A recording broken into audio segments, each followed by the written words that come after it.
Good morning मंडळी, कसे आहात तुम्ही? तर आज आहे नागपंचमी. तर नागपंचमीच्या तुम्हाला सर्वांना खूप खूप शुभेच्छा.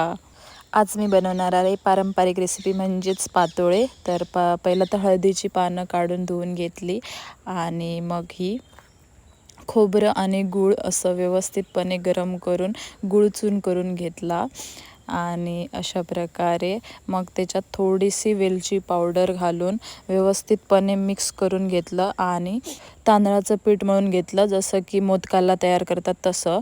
आणि अशा प्रकारे हळदीच्या पानावर थापटून घेतली आणि त्याच्यात गुळचून टाकून फोल्ड करून घेतला आणि अशा प्रकारे बघू शकताय तुम्ही. आणि जसं मोदक स्टीम करतात तसंच स्टीम करायचं ह्याला. आणि हे झाले आपले पातोळे तयार.